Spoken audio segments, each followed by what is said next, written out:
right, welcome to the Young Turks. I'm your host, Cenk Uygur. We have an amazing show ahead for you guys. A little bit later in the program, Steve Bannon going nuclear. How is he attacking the Trump administration? That's going to be awesome. People have begun discussing the 25th Amendment, removing a president for mental incompetence. I mean, when you phrase it like that, it seems fairly straightforward, right? Of course it's not, it's a very difficult process. We'll talk about that a little bit later in the show. In the second hour, we've got some political stories. Why did 4 Navy cruisers all crash within this year? There's something weird about that story and fishy about it. How much are we paying for Trump's vacations? And then also in the second hour, along with those two stories, a famous Hollywood director who is known as a progressive and a feminist, who's been on this program, has been outed by his wife. It is a very controversial, very interesting conversation that we're gonna have a little bit later. Okay, but in the first segment, we're starting with nothing but wall-to-wall fun. Let's start with the solar eclipse. Okay, so solar eclipse happened today, fun for everybody. Now, what's the one thing that they told you? Don't look up at the sun. You can go blind. In fact, I saw news stories of folks that had looked up at the sun in the last solar eclipse over 30 years ago, and they never recovered their eyesight. So this is very well known. A lot of the schools keep the kids indoors because they think the kids might not be mature enough to not look at the sun. So of course, what do we have? Donald Trump goes up on the Truman balcony in the White House and looks right into the sun. Okay, there he is. There's the first look. Don't you put on the glasses? He did have the glasses on earlier, but of course he can't help himself. Then he wants to point to it because he's a child. He's like, oh, now you see, there's the sun that I'm looking at. Go to the next one. There is Melania, who's got glasses on, and his son's looking down. They didn't have to warn their son; they had to warn the president. Okay, so here's my favorite part of the story. Business Insider reports, according to a White House pool report, one of Trump's aides shouted, "Don't look," when Trump came out and pointed at the sky. Because they have to remind the man-child of very, very simple things like don't look into the sun. Now, I'm a bad man, but I was amused by the thought that Trump would have blinded himself. He has in other ways, metaphorically. But if he did it literally and he has to walk around with the glasses, he's like, nobody knew that looking into the sun was this complicated. Okay, now I wouldn't root for that. That's a bad thing. But him, of course, looking at the sun, not a big issue, but a funny one. And if I had told you ahead of time, again, even if you're a Trump supporter, what do you think? Does Trump look into the sun or doesn't he? You know what you'd have said. Of course, he's gonna look into the sun. By the way, Twitter, of course, also had some fun with it. I like Josh Billinson wrote, "This is the moment he became president." And some thought that he was doing it because somebody told him not to look into the sun. Oh yeah, nobody tells me what to do, okay? I'll ban transgender people from the military. I'll fire that guy and I'll look right into the sun. And of course, the leading theory was he thought that it was fake news that you lose your eyesight if you look into the sun. Be careful what you call fake news. There was also a cute moment where Jeff Sessions looked with glasses at the sun, his hands clasped. Hey, it's a cute moment from the Trump White House. Didn't think that could happen. Okay, well, there you have it. Let's hope that this eclipse is not only, well, this eclipse doesn't set on the sun, so that analogy didn't work. We're moving forward. Okay, on to second fun story. Okay. Oh, I love that graphic. Okay. Chris Christie's in a world of trouble in New Jersey, as you all know, but this is his last term. His popularity has dipped to 15%. He's the least popular governor in the country. Sam Brownback of Kansas is also so deeply unpopular, they had to make up a post from to take in the Trump White House where he's supposed to be a liaison for religion, kind of, at large. And Chris Christie's even more unpopular than Brownback, who had to run from his own state in shame. So where's he gonna run to? Well, he was thinking of doing sports talk radio. There's a great update on that today. That's why I'm giving you this story. But let me just quickly remind you of how it went when he was on sports radio. Here's one caller's interaction with him. Governor, next time you want to sit on a beach that is closed to the entire world except you, you put your fat ass in a car and go to one that's open to all your constituents. Well, you know, not just you and yours. Interesting, Mike. You know what? What's that? What's that, Gov? You know, Mike, I love getting calls from communists in Montclair. Communists in Montclair. You know, you're a bully, Governor, and I don't like bullies. You know what? And listen, I'm not the one who came on the air. Hey, hold on, Mike.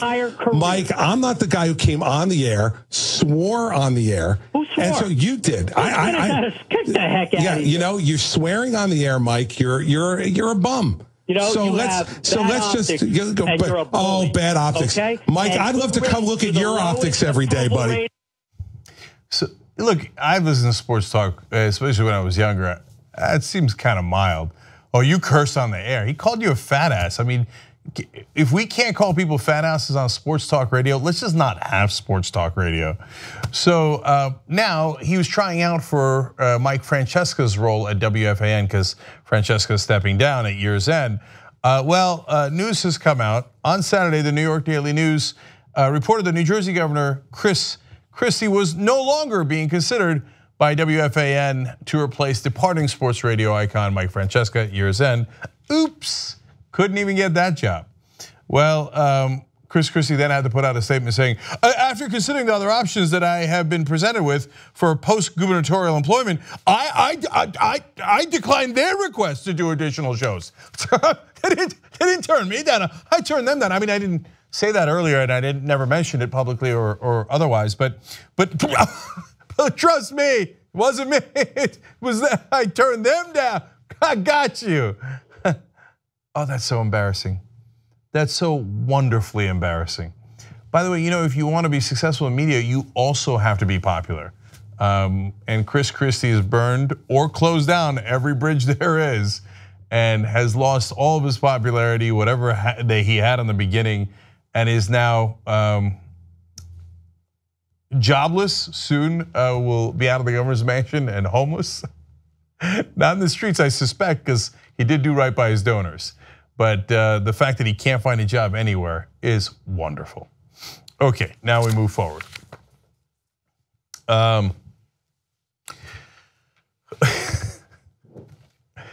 So recently, Alex Jones was in Seattle. He apparently had a bunch of dust-ups. Don't care. Somebody threw coffee on him. I don't know if it's real or not real. It turns out that guy was an actor. And everybody's trying to figure out if it's a conspiracy within a conspiracy, if it's a false flag operation. Don't care. He's not a relevant person. He believes that there are 80% gorillas, 80% pig, 80% humans, all in one creature. But the guy's a full-blown lunatic. I just like to laugh at him. So that's what we're gonna do here. He apparently chased down 3 different people in Seattle. This was one of them. I'm gonna show you the video. Not very many things you'll see funnier than Alex Jones running. Let's watch. Set up and written in secret. That's why bipartisanly, come on over here. Come on over here. No, you flip me off. Come on, coward. No. Come on. You're not an intellectual. You're a fake and a fraud. Come on, right here. No. You want to flip me off? You're not an intellectual. You're a dumbass. No, you fuck off. I am fucking off. Hey, fuck you. Fuck you. Coward. Yeah. You know something? I'm not afraid of you people. You got something to say, say it. You have nothing intellectual. I said fuck you. Yeah, because you're an intellectual dumbass who watches mainstream media. Anyways, these cowards want to get in people's faces. That guy cracks me up, man. At least he's entertaining. Okay, who in the middle of a news report runs after somebody like that? Who thinks that it is a smart thing to say that you're an intellectual dumbass? But come on, let's have fun. You know we're gonna break down the video. First, the best part, running.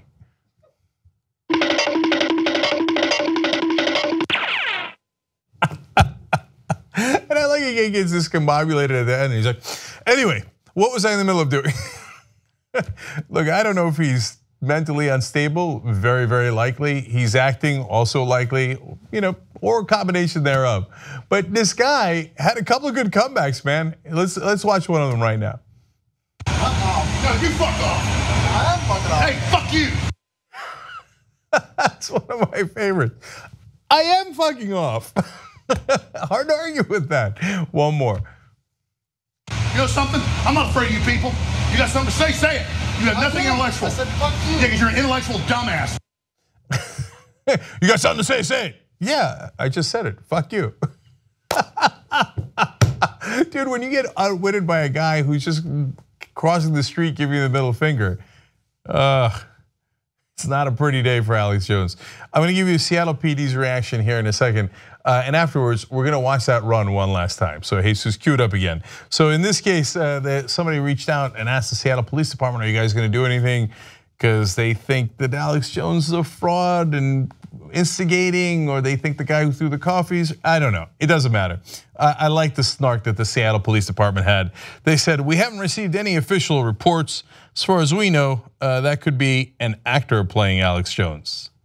Zinger! I like it. Of course, that's a reference to his recent child custody hearings where he said, and his lawyers claimed, he's just an actor. He doesn't really mean any of it.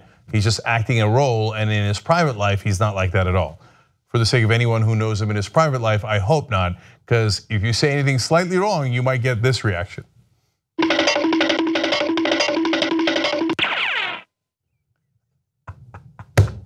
The president takes that guy seriously. Oh God. Every time I think about that, it goes from funny to incredibly tragic.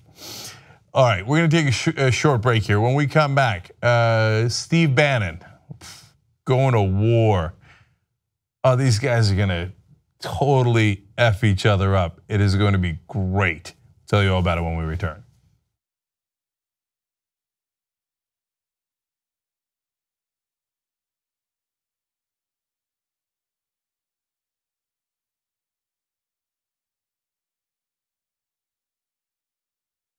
I got a bunch of things to go through. No Republican would have ever voted for Bernie. He would have done worse than Hillary Clinton. They're so miserable. All right, I'm gonna stop myself before I say things that are offensive. If I ran for office, and that would be a trippy day, right? I'd break even more rules than Trump. If I had all the money in the world, I would enjoy that. We have a great show for you. Steve's answer is C. Dave's is A, and the correct answer is, of course, B. You guys are the worst.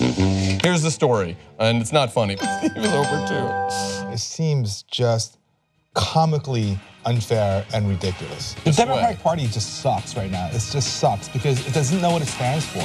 We should probably wrap it up.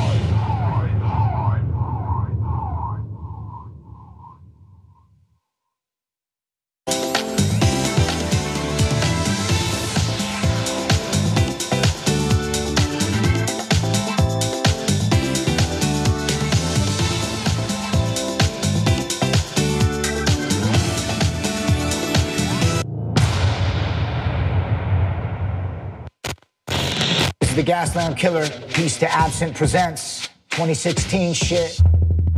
I like drums. I like big drums. Heavy, funky, deep drums.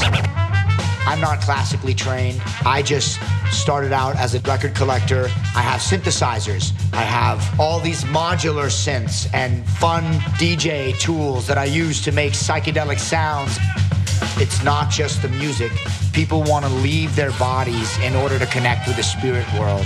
And when you're making music, it's a similar kind of thing. You want to escape your day-to-day to leaving this shit behind and finding more of a deeper place to create from. That is the essence of Gaslamp Killer music.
Hey guys, back on the Young Turks. I've got a ton of stories for you guys, so only a couple of tweets here. Digital Shark says he can't see his approval ratings if he's blind. Jay says, wait. Alex Jones is pissed about someone fucking up a live broadcast? That's funny. Nice job, Jay. Give Jay a t-shirt, okay? Shop2it.com for t-shirts. Jessica says, who does the sound effects for TYT Live? Because they should be running the place. So now normally that's Bart. So Bart, you're apparently in line for CEO. But in that case, for the Alex Jones video, it was actually J.R. Jackson. So sorry, you go to third in line of command, Bart. JR is now number 2 apparently.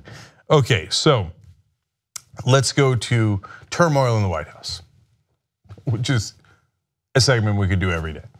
We should think about that. All right, Steve Bannon is now loose and out in the wild, if you will. One of the questions that arises out of that situation is there going to be more stability at the White House now? Good luck with that. So let's begin to answer that in a couple of different ways. First, Washington Post has this story. They explain no administration in history has been so divided among itself about the direction about where it should go. And Steve Bannon said that in an interview with him. So he's saying no administration has ever been this divided, saying, adding that Trump's base is frustrated by a congressional agenda that has dovetailed more with traditional Republican priorities than the agenda Trump championed. Now, Steve Bannon is correct about both of those things. I've never seen a White House this divided. I mean, Obama talked about having a team of rivals. This is a team of rivals. No, Obama's was incredibly calm, cool, and collected. And as much as there were flare-ups from time to time with Bush and Clinton, nothing, Reagan, nothing like this, nothing. It's an absolute madhouse over there. And it's partly because they don't agree. And it's also partly because of ego, and in my opinion, they're all bad guys. And so what do bad guys do? They stab each other in the back. So all of that has added up to complete chaos. And plus, the most important part, which we're going to talk about more in a second, is no one's home. There's no boss. There's no competent leader that has allowed them to do this. But Bannon is right about the second part too, which is that in that divided leadership or divided House with no leadership, the establishment guys have largely won. So there's talk of building a wall, but not much has been done about it. The trade wars that were promised with China and other folks have not materialized at all. Instead, more the establishment, hey, let's keep everything calm and cool and make sure we just get tax cuts for the rich, and who cares about your other parts of your agenda, which might actually hurt our business interests. So that's out, that's gone. Just about every policy issue you look at, the populist wing of Trump is not winning. Now you can say, hey, they're winning on the whole white nationalist stuff. If you can call that a win, but obviously Steve Bannon was kicked out partly because of those reasons. So they're not winning on that anymore. They're a mess. And second of all, that misunderstands their mandate, whatever little mandate that they had, which was to be, and Bannon is right about this too, to do economic populism. Don't get me wrong, his policy ideas are horribly wrong. And if the country went in that direction, it would greatly hurt the country, not help the country. But in terms of politics, that is what his base elected him for. They don't like the establishment. They put Trump in office specifically because he was running against the establishment. If he was running against another populist, he almost certainly would not have won, but he was running against an incredibly establishment figure in Hillary Clinton. So this doesn't bode well for Trump on a couple of different grounds because of that. All right, so they explained further. In an interview in Washington on Saturday, I should say, Bannon warned Republican leaders to enthusiastically support Trump's priorities on taxes, trade, and funding a massive border wall, or risk the wrath of the president's base, including Breitbart, to which Bannon returned Friday as executive chairman. Look, taxes are easy. They all agree on giant trillions of dollars in tax cuts for the rich.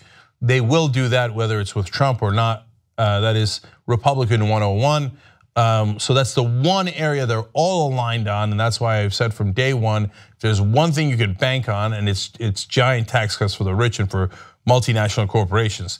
On trade, they don't agree. So Bannon's contingent is not likely to win, in which case they get angry and start attacking the Trump administration. Good news for the rest of us. And one of the things they want to win on is, even Paul Ryan has said, well, look, I mean, these tax cuts are so enormous and it's going to create giant deficits. I mean, if you thought deficits were bad under Democrats, first of all, that's because of George W. Bush that Obama got that deficit in the first place, and he actually decreased it by 50%. But if you thought that was bad, wait till you get a load of the deficits after this tax cut. So, and Paul Ryan knows that, and he's like, well, can we at least do an importation tax? And corporate America was like, no, you can't. The Koch brothers are like, no, we get a lot of stuff from Mexico. No, you will not be allowed to do that. And Paul Ryan said, okay, sorry, sir, absolutely, sir. Just tax cuts, nothing else. So they won't get any of that stuff, and hence there'll be more infighting in the White House. Now we go to Matt Schlapp, who's the chairman of the American Conservative Union. They're backing Bannon's crew here. He says, I think Steve is going to be more effective on the outside. On the outside, if you're well-funded and you are feared, you have a platform, you're going to be a power player. Steve has all of that in spades. Well, outside of Trump, I don't see why anybody would fear Steve Bannon. Yes, Steve Bannon could strip away votes from his base, and that's a legitimate concern for the president. If you're a Democratic congressperson, the idea of being afraid of Steve Bannon should be absolutely laughable. I mean, he is such a polarizing figure. He's nothing but an ally for you politically in that sense, and you should attack him with 100% ferocity. Now, not something the Democratic establishment is that familiar with, but man, is this a soft target. If you can't hit this target, then you better get out of the game. But there's one other interesting thing in that quote, which is he's well-funded. Now, Breitbart doesn't make any money. Breitbart has lost 90% of his advertisers since this administration began, and their viewer numbers, and I should say their reader numbers are in the tank. So how are they well-funded? Because on the right, they don't run real businesses. It's just propaganda outlets. So the Mercers, who are the white nationalist Wall Street guys, so they're a fun combo of racist and Wall Street abuse, are funding Breitbart. They're like, well, we want propaganda for white nationalism, we want propaganda for giant tax cuts and our extreme right-wing position. And obviously you losers at Breitbart can't make any money. Come on, when's the last time a conservative publication ever made money? New York Post loses money. Weekly Standard has a comically low circulation rate. I mean, all these publications are absolute disasters. They're not winning with them. They're a mess. So guys like Mercer have to come in and prop them up. So it's interesting that there is still that money out there for Breitbart to go not only cause trouble for Democrats, but also not establishment Republicans, and with that we get, and I could respect that, but also for their own president. Hey, if you're not going to play, we're going to take our ball and go home, and damn the torpedoes. It's probably not a good strategy for them overall, but music to my ears. Okay, now, well, how significant is this conflict going to be? Well, here's another excerpt from the Post. On Friday, a flurry of bravado-filled interviews with Bannon appeared on various websites, including one in which he said he felt, quote, as if I've got my hands back on my weapons, and was prepared to, quote, crush the opposition. Now, talk of crushing the opposition is fairly standard, especially online. Having his weapons back in Breitbart, okay, it's right-wing talk, not a big deal. For the rest of us, I don't think. But again, if you're the Trump White House and you just kick this guy out and he's talking about grabbing his weapons, and he also called Breitbart a killing machine. Questionable right-wing terminology there, but that is problematic, of course. Now we go to a Republican strategist who says, what it does not do is remove the person who's creating the most drama in the White House, and that's Donald Trump. He's going to continue to do what he's going to do. So that means, yeah, you might have gotten rid of Bannon, and you might have gotten rid of Priebus and Spicer and Scaramucci and all these other, but they're not the ones that are causing the problem. They're a symptom of the problem. The problem is Donald Trump. The guy's a total clown. So End of the Washington Post story here. It says, on most of these issues, there is no evident strategy among Republicans on either side of Pennsylvania Avenue for bridging divisions and bringing Trump and congressional Republicans together. Yes, there is no evident strategy because Donald Trump is in charge. So you can have Steve Bannon go and it might be immediately helpful because you restore some degree of order in the White House. Long term, it might be damaging because he's going to fire all of his cannons on you apparently at some point. But at the end of the day, it isn't going to help anything because the source of the instability was not Bannon. The source of some of the hatred and the white nationalism, et cetera, might have been Bannon, but the source of the instability is the president himself. So at the end of the day, you've solved nothing and probably created more headaches for yourself now that you're in some ways going to war with your base. That should be fun. Okay, what do we think, guys? Do we take a break here to fix the lights? No, we keep going? All right. As you can tell, we are not funded by the Mercers. Okay, we'll get some investor money on that though. Okay, so let's go to the next story.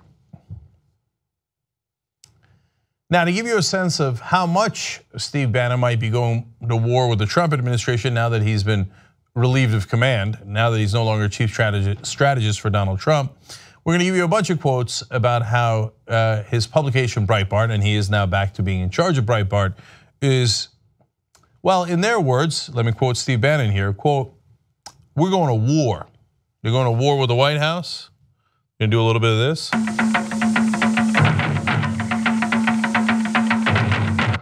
Fun for everybody, except Donald Trump. For progressives, those guys ripping each other to shreds is a wonderful moment.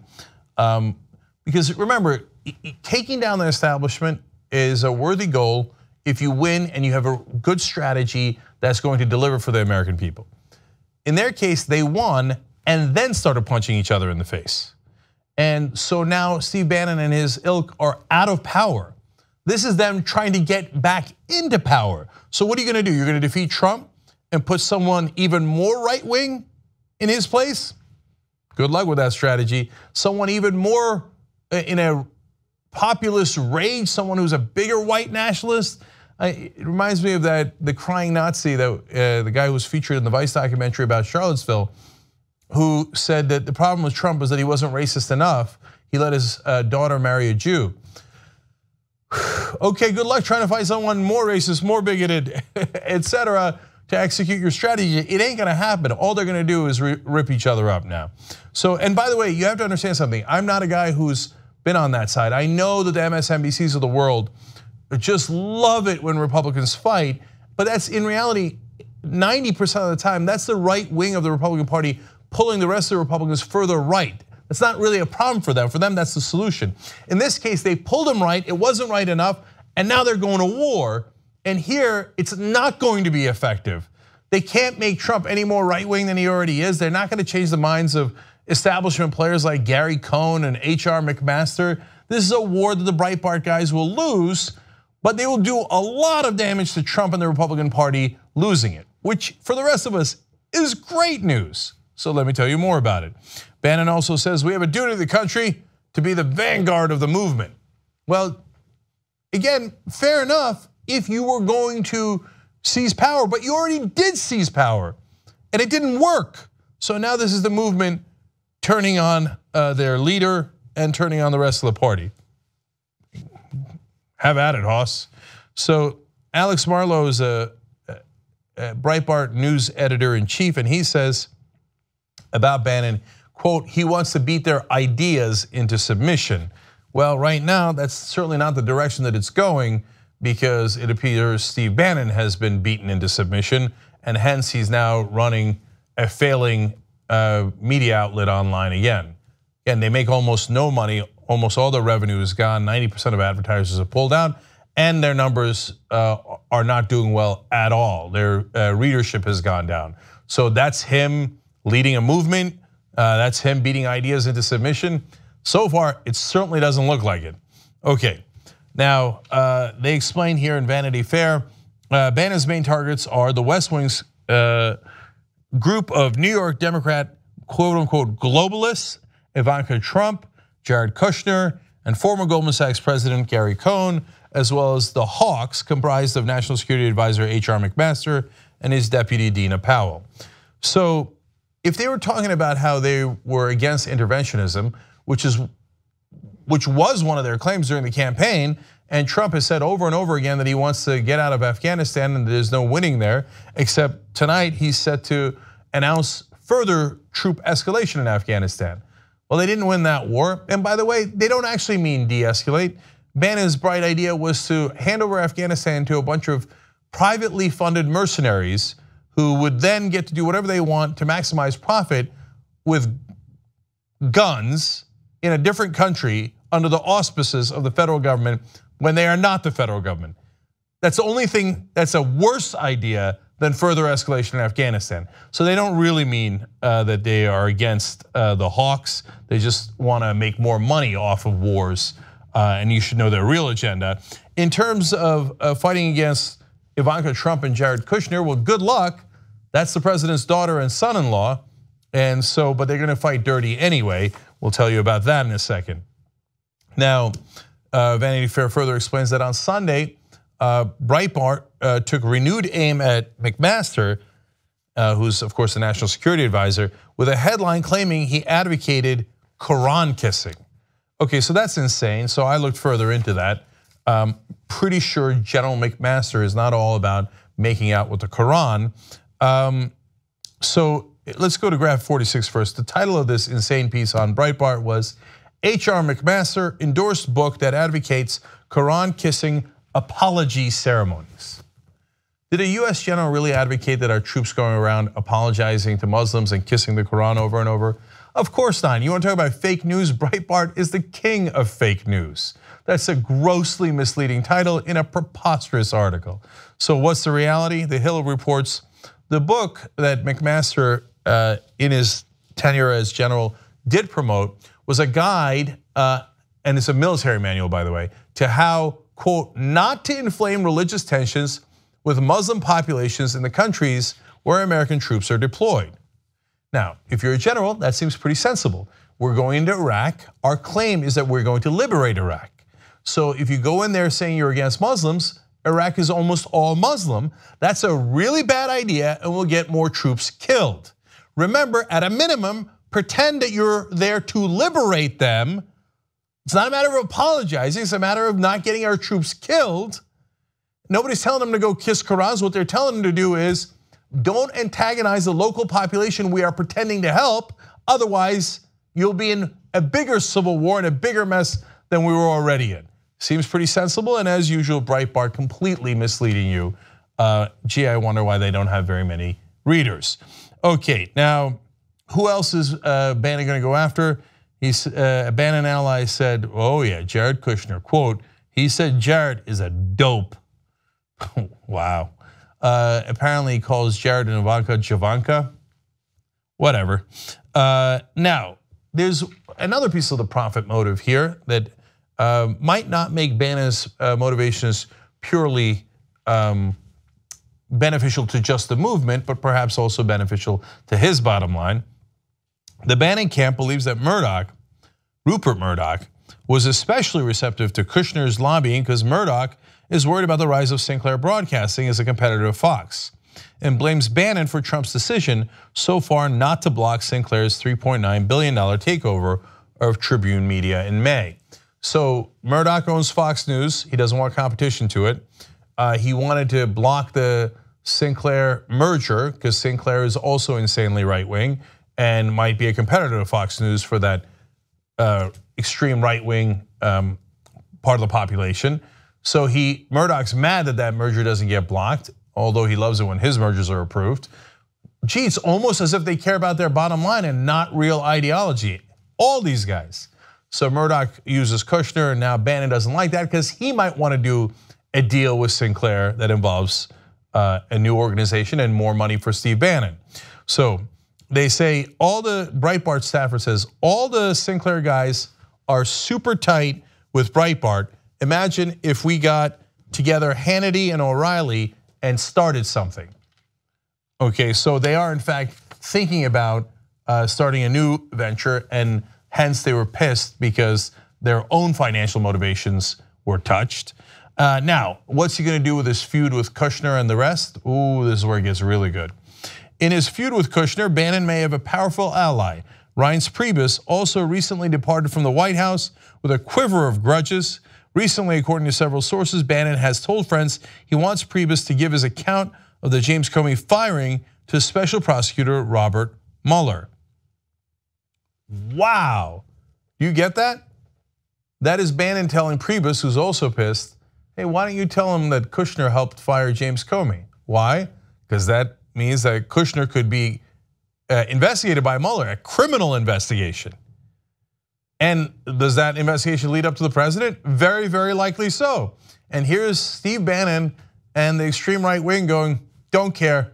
And if that leads to Trump's impeachment, so what? In fact, they're gonna get more specific about that in a second. But let me give you more from the Vanity Fair piece. At Breitbart, Bannon has a brigade of similarly happy warriors, they explain. Here's a quote, we're in a loud bar celebrating the return of our captain. Breitbart's Washington editor Matt Boyle told me on Friday night. Breitbart's defense of Trump has so far helped keep the Russia scandal from gaining traction on the right, but that could swiftly change if Trump, under the influence of Kushner and Cohn, deviates too far from the positions he ran on. But he will, because Trump doesn't even know the positions he ran on. Doesn't know, doesn't care, has never cared. He was just crowd surfing. He was A/B testing in the crowd. He was like, we're against trade wars. Boo, crickets. We're for trade wars. Yes, that's it. I meant we're for trade wars. But now that Bannon is gone and everybody else is gone and all you have is the establishment left, the guy's an idiot. He doesn't have two brain cells to rub together. He just listens to whoever's in the room last. And who's in the room last now? Kushner, Cohn, and the other guys. McMaster and the others. So he will deviate from what Steve Bannon wants. And then Bannon and Breitbart are now promising that means we'll help unearth the Russian connections, help the Russian investigation of Robert Mueller, the one that they had been diminishing all along and saying that it was a nothing burger, that it was no big deal. Now, get a load of this quote. If that happens, said one high-level Breitbart staffer, meaning the deviation from what Breitbart wants and Steve Bannon wants, quote, we're prepared to help Paul Ryan rally votes for impeachment.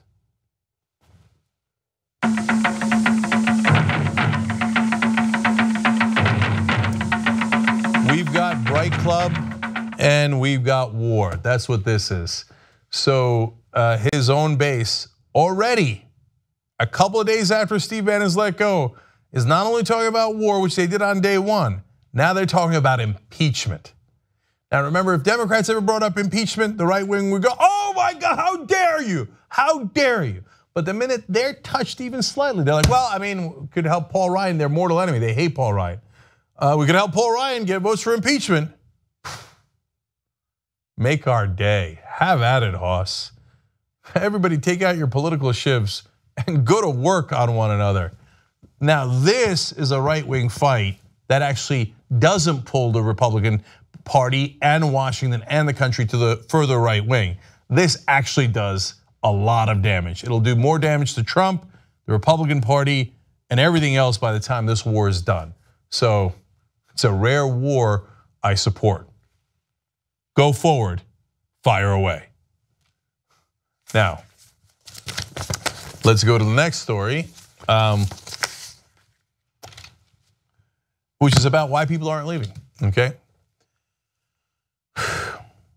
So there's a lot of folks calling for resignations, including myself. I thought there should be mass resignations in the Trump White House after he said there were good people on the neo-Nazi side. I'm gonna show you some of those good people in a second. And he said, well, I mean, both sides are culpable. When a Nazi ran over counter-protesters, injured 19 people and murdered Heather Heyer. Those were unconscionable comments from a man who's clearly bigoted and racist. And at what point do you draw the line? Well, apparently a lot of Steve Mnuchin's classmates from back in the day at Yale are asking him that question privately. So he did a public post where he answered them. He said, I feel compelled to let you know that the president in no way, shape, or form believes that neo-Nazi and other hate groups who endorse violence are equivalent to groups that demonstrate in peaceful and lawful ways. Well, first of all, when you have to remind people that the president is not a neo-Nazi sympathizer, you're already in a world of trouble. That should not have to be clarified. But in this case, it does have to be clarified. And by the way, he's absolutely not correct when he says in no way, shape, or form does the president believe that, because he had a giant press conference where he blamed the other side, and he did draw a moral equivalency. It's clear as day. We covered it on the show. You can go back and watch the videos. Both sides, he said, were at fault. He said there's very, very violent people among the counter-protesters, the people who were actually killed. It's absolutely outrageous. So Mnuchin is lying to try to save his own ass. And he points out, he says, look, I'm an American of Jewish heritage and background, and so I wouldn't stay in the administration if I thought he was with neo-Nazis. So you claim. But that power, it is addicting. He went on to say, I don't believe the allegations against the president are accurate, and I believe that having highly talented men and women in our country surrounding the president and his administration should be reassuring to you. That's a subtle hint to those guys. Hey, if you think it's bad with me and the rest of the folks inside the administration, imagine what would happen if we left, then the idiot would be on his own to do even more damage. Boy, really reassuring that that's the guy you're working for. So Mnuchin says that the president was not equivocating. We know he was. I just want to give you a sense of why his classmates are concerned. Remember, Donald Trump said there are very good people on the side of the original protesters, the white nationalist protesters.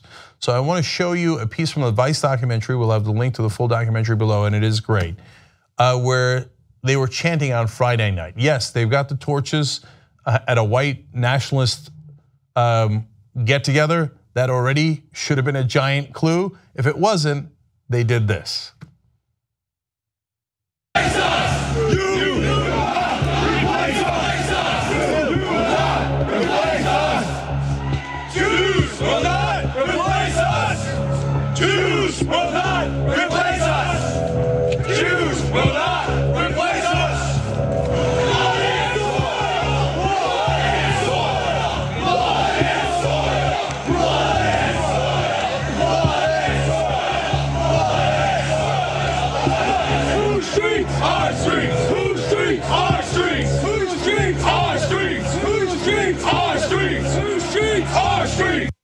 Okay, you guys, you see the guys in the Nazi haircuts and the Nazi flags and symbols. Maybe you don't know what those symbols stand for, and you certainly don't know what the haircut stands for.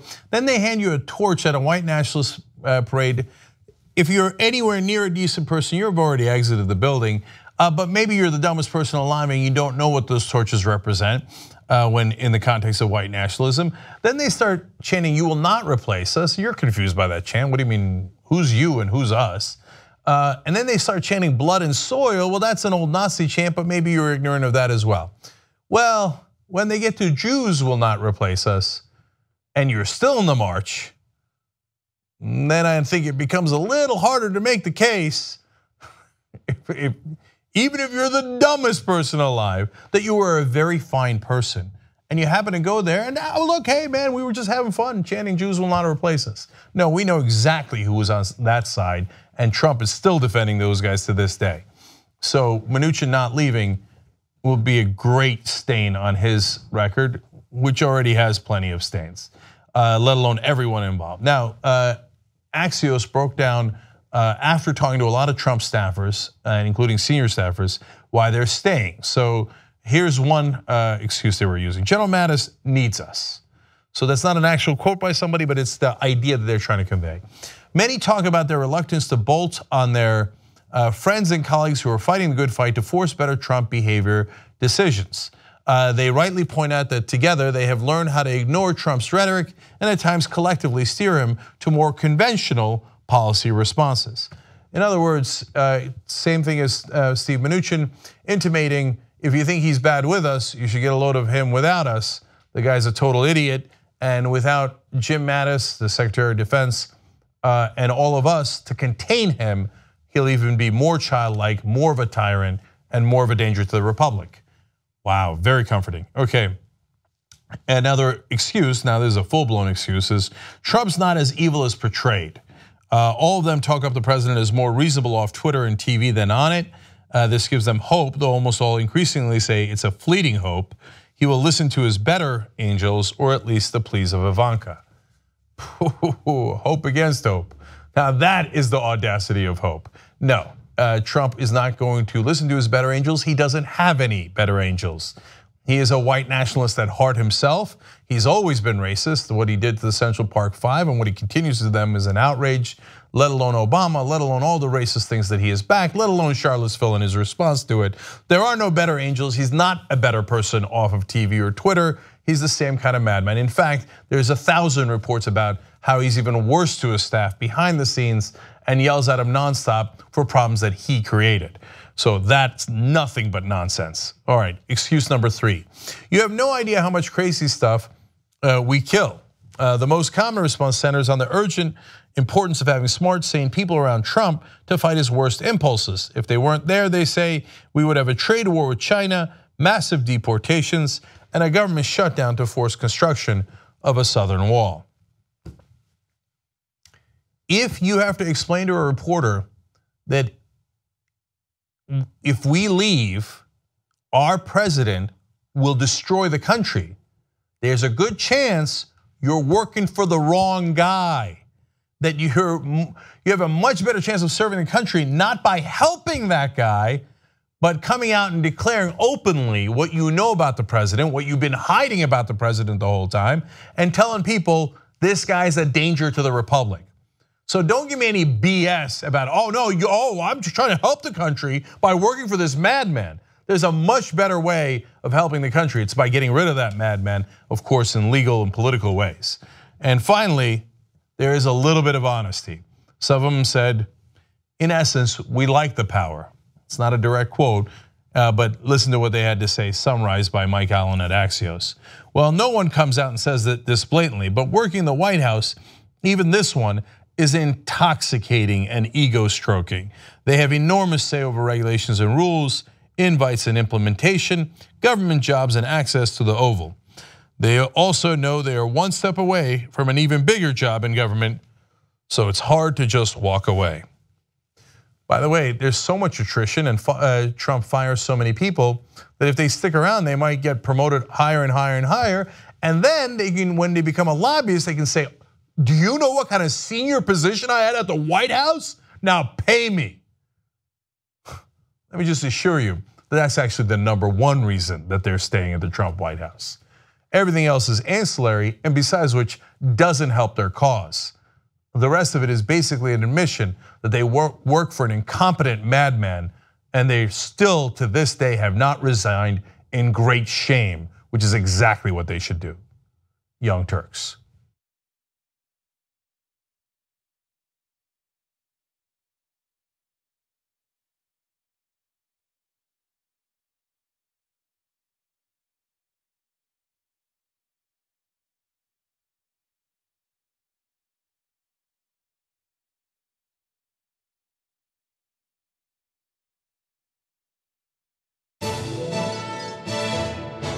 When news is breaking, it's time for Breaking News with Brett Ehrlich. This is Brett Ehrlich with Breaking News with Brett Ehrlich. Hello, welcome to Breaking News with Brett Ehrlich. I'm Brett Ehrlich with Breaking News with Brett Ehrlich. Today in the news, voting. I voted Team Edward. Is Twilight still a thing?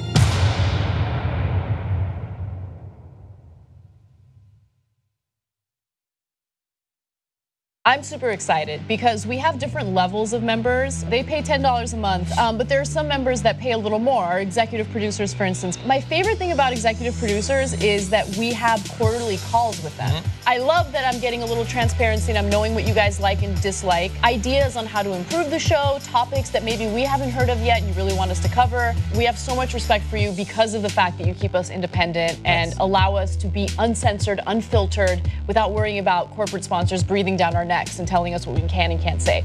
So if you want to be a member, obviously no pressure. You can go ahead and join by going to tytnetwork.com/join. I'm gonna ask some uncomfortable questions. The first topic that I said that we would discuss a little more is masturbation. And then I was swimming in a hazelnut river. Are you sure you're not doing mushrooms? Oh my God, I can achieve an orgasm by myself. Fuck that, I am gonna talk about it because there should be no shame around it. I think a lot about death because I love life. That openness led to amazing sex. And I keep saying to everybody, oh, I gotta go call my wife. I figured that was a good excuse, and people can't say, hey, don't call your wife. I'm gonna release bliss. It's so weird because at that moment I felt bliss and it smelled like lavender. At the end, you get to go check. Nice job. If you're a member of the Young Turks, you too will rock the world.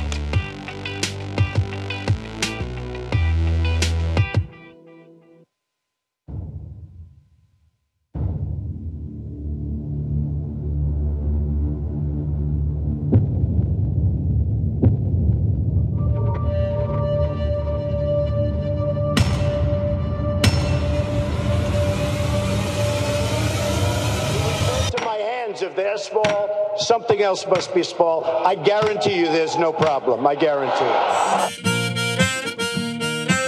You said I had small hands? They're not small, are they? I never heard that one before.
All right, back on the Young Turks. Let me read a couple of tweets for you guys. Gabby says, so we should get ready to build statues to the losers of this impending Republican civil war.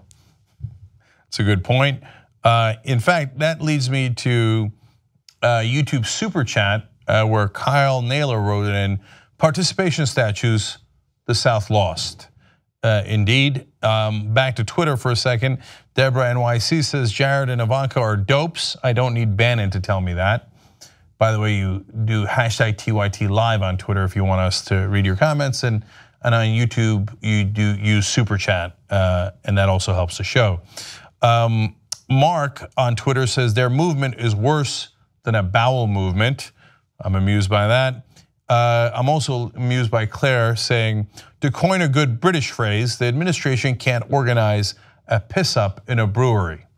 Now, I don't know what that means, but it sounds awesome. I like British phrases. Okay, and finally on YouTube Super Chat, Take You Tuesday has a random comment about Game of Thrones, and we did do our live coverage last night, as we do on Sundays. We watch it and then we do the review.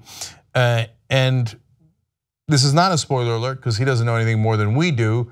He's just guessing, but it is a pretty good guess to be fair to him. He says, my end prediction is Jon and Dany will have sex / fall in love. She will get pregnant but will die in birth. Kid will die as well. Then Jon will rule all of Westeros as the king. He is the story of ice and fire. Damn, that was a pretty good ending to that comment. And in case you're wondering, and you're a Game of Thrones fan, Daenerys, Tyrion, Jon Snow, all of their mothers died during childbirth. Interesting. Okay, so now back to our real Game of Thrones in the real world, where there is some significant intrigue. Let's go to that.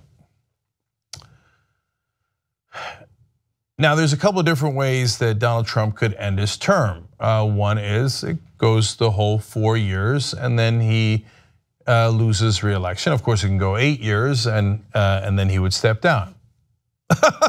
8 years, 4 years. That's a good one. Okay, he's not going to make it. So if he's not going to make it, there are only two paths for him to leave: impeachment and resignation.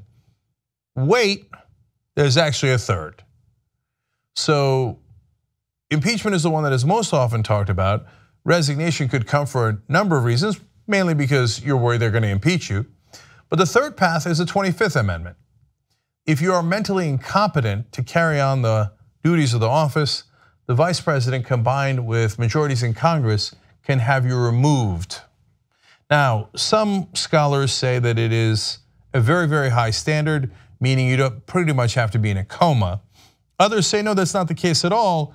We would just have to be absolutely sure that he is literally mentally incompetent to hold office, not meaning that we think he's dumb. That's a fairly easy case to make at this point, I believe, and probably could get a huge percentage of the country to agree with you. But that he has some sort of issue, which then leads us to speculation about this. Started a couple of months ago by one of the top allies for the president, Roger Stone. He said this before anyone else did. Listen. They are going to claim that Donald Trump has Alzheimer's, and that it is progressive, and that is progressing, and that is the source of his insanity. But under the 25th Amendment, if a majority of the cabinet plus the vice president agree that the president is incapacitated, well, then he is removed. And if he seeks to fight the charges, it goes to the U.S. House of Representatives, where erosion among Republicans could destroy the Trump presidency. But this is the game plan. Watch carefully. You're going to see the word Alzheimer's more and more in the next several days. I believe that was Roger Stone trying to plant a thought in people's heads. It didn't stick. Almost no one talked about Alzheimer's at that time or a couple of days later. But it is very interesting that it's his Trump side that's putting that out there. Look, I think a very solid theory as to how Trump resigns is they say, oh, well, he had a checkup and it turns out poor guy's got early stage Alzheimer's. He's going to have to step down. Now, is he going to do that because he's tired or that he's realized his opponents are correct, that he doesn't have the mental capacity for leadership? Of course not. No, they would do that as the beginning of a defense for the charges against them on the Russian collusion. Some of Trump's lawyers have represented mob characters who claimed insanity. That is the beginning of an insanity plea. Oh, please, please go in that direction. For the good of the country, for the good of the world. One, you'd resign from office. Two, we'd get to say we told you it was crazy. And three, it's not a defense that's gonna work. But it gives you a sense of how desperate they are. It's his side that starts it, but it then starts to snowball. In a hot mic moment, two senators were caught talking about Donald Trump. They said a lot of disparaging things, but they also touched on this issue. One was a Democrat, Jack Reed. The other one was a Republican, Susan Collins. Listen to this. I think she's crazy. I mean, I don't say that lightly and as a kind of a goofy guy. Well, look, there's a Republican senator saying he might be crazy. So it has begun. Now we go to Bob Corker, another Republican senator, a very respected one, a very right-wing one from the South. And nonetheless, he said this. The president has not yet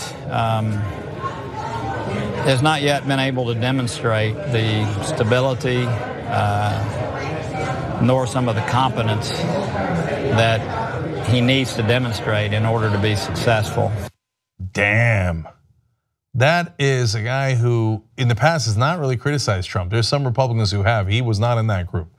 For a guy that deeply right-wing to come out and say, our president, the head of the Republican Party, might not have the stability or the mental competence to be president. That should not be understated. That's a huge news event. That happened on Friday. So this is picking up steam. Jackie Spire, back on the Democratic side, tweeted out, POTUS is showing signs of erratic behavior and mental instability that place the country in grave danger. Time to invoke the 25th Amendment. That's a US congressperson saying that. When Adam Schiff was asked about it, now he's a person who's higher up in Democratic leadership in the House, he said, I don't think we're at a point of thinking about the 25th Amendment. Saying in the longer version of that interview, I can see why people are concerned. I can see why they're going in that direction, but basically saying not yet, which doesn't mean no, that's outrageous. No, we wouldn't think about it, just not quite yet. And by the way, Democrats, for all that they're supposed to oppose Trump, often are far more timid in opposing him than Republicans who are not on Trump's side. Whether it's Bob Corker, Susan Collins, or people like Jennifer Rubin, very, very conservative writer for the Washington Post. When asked in a podcast if Trump is racist, she said, absolutely. He basically sees the world in very simplistic terms, and he categorizes people based on race and other factors along those lines, which you shouldn't make decisions based on. So when the time comes and Trump needs Republicans, it appears that a lot of them are not going to be there for him, and we're just at the beginning of this process. Now, speaking of timid, the mainstream media is incredibly timid when it comes to these type of topics.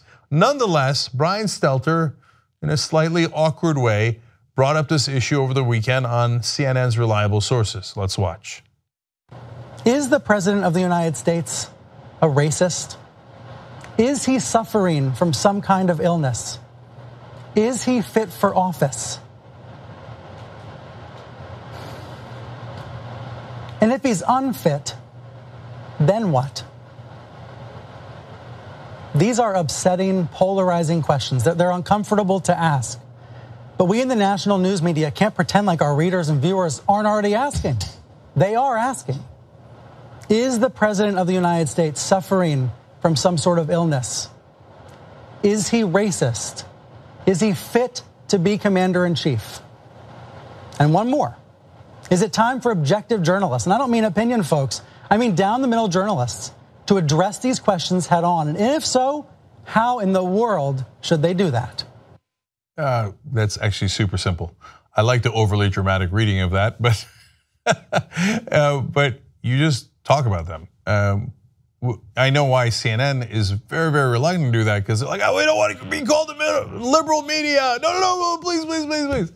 Now look, Bob Corker's talking about it. It's okay. And by the way, they wouldn't have brought it up if people like Bob Corker didn't give them permission to bring it up, in a sense. So, is the president racist? Look, we talked about that before. He clearly is. I mean, saying that he thinks the people who were protesting Nazis were just as culpable in saying that many sides, both sides do it. He called the counter protesters of Nazis very, very violent. He said there was very fine people on the Nazi side. Jesus Christ. Anyway, is he ill? Does he actually have Alzheimer's? I have no idea. I'm not his doctor. And by the way, his doctor doesn't know. Trump writes his own notes for the doctor. The doctor pretty much admitted that, goofball as he is. Is he unfit for office? Damn straight he is. That's not a hard conversation at all. Now, having said that, that doesn't mean that you could use the 25th Amendment. I'm gonna give you my thoughts on that in 1 second, but I wanna get your thoughts. We're doing a poll, tytnetwork.com/25th. And the question is, should Trump be disqualified from the presidency for mental incompetence? I mean, it's a funny way of putting it, but that's pretty much literally what the 25th Amendment would do. Now, again, you need Pence and you need a majority of Congress. It's not an easy thing to do. Do I think they should do it? No. Look, the guy is horribly incompetent.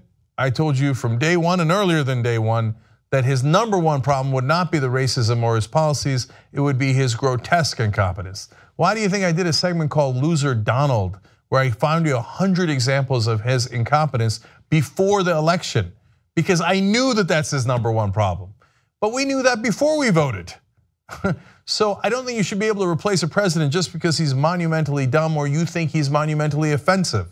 So if there is a crime and Mueller finds evidence of it, warm up that impeachment machine. I'll be the first person in that parade. I think Trump is going to resign in disgrace anyway. He might even use this Alzheimer's defense that his buddy Roger Stone has set up for him. But in terms of pushing out a president because we don't like him, that's an undemocratic principle that I'm not in favor of, even with a monster like Donald Trump, even though he's clearly incompetent in every way, shape, or form. But the guy's not in a coma, and we have no idea if he actually has an illness. So I vote no. But that's how bad it's gotten that we're having that conversation. Okay. I'm out of time, but there's a fun thing that we're going to do today. It starts today. I don't know if we'll do more of it. Called the OT. We're going to go overtime. So we'll do the second hour next. There's amazing stories there, including political ones about why the Navy ships are crashing. There's 4 of them that have crashed in the last year alone. And also how much money we're spending on Trump's Secret Service because he keeps flying all over the place. But after the show's over and even after the post game, I'm going to do a couple more segments for you guys, including, and that's of course for the online audience and for the members. And by the way, tytnetwork.com/join to become a member and get the full show, all the show, including the post game and the overtime, including a story about how a couple of the people who attended the Charlottesville rally have been thrown out of their colleges, and should they have been? And I think that's a very important question. And by the way, a guy who theoretically had a haircut that looked like a Nazi haircut got attacked in Colorado today. I'm going to tell you about that in the overtime as well. All right, but come right back. Let's talk about the Navy and the Secret Service troubles. We'll be right back.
It's insane to look at. You can see almost the grooves of the moon, the imperfect surface of the moon as it blocks out the sun for this very rare moment. We are in totality. This is amazing. I'm so glad we came. I can't describe it. I'm really glad I came because this is so incredible. Woo. No, no longer. We cannot look. Glasses go back on now.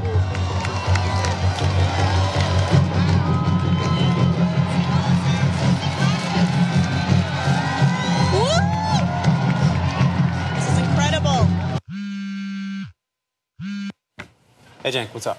Aaron, I'm reading some of the comments on a YouTube video I did. What's a cuck? Go.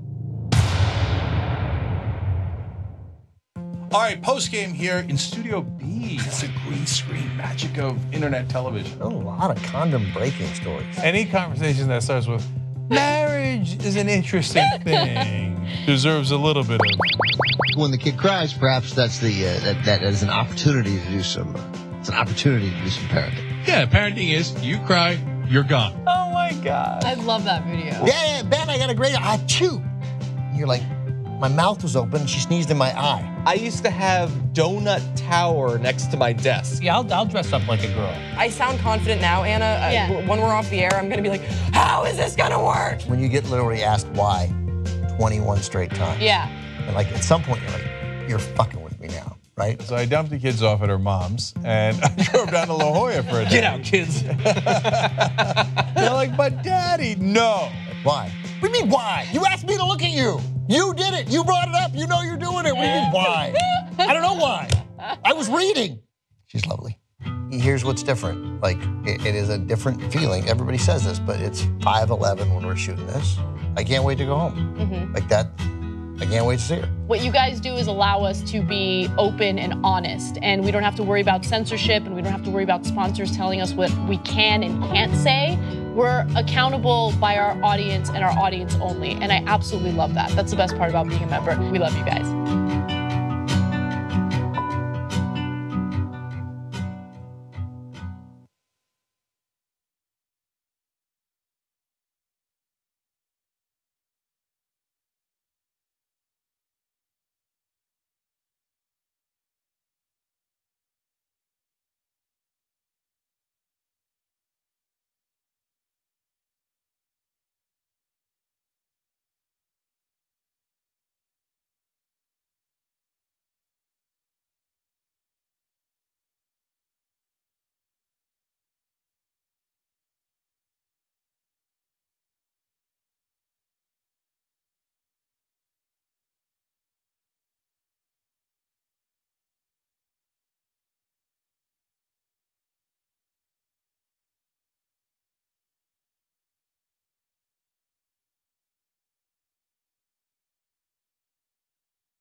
We know.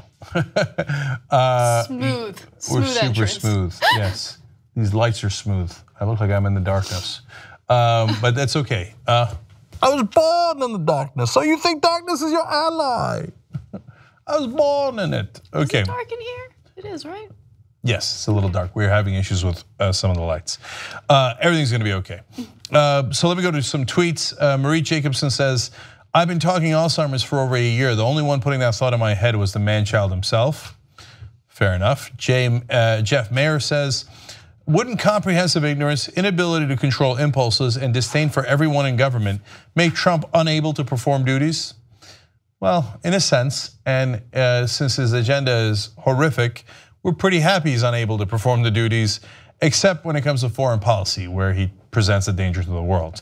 Speaking of which, Mike has the best tweet summarizing all of this.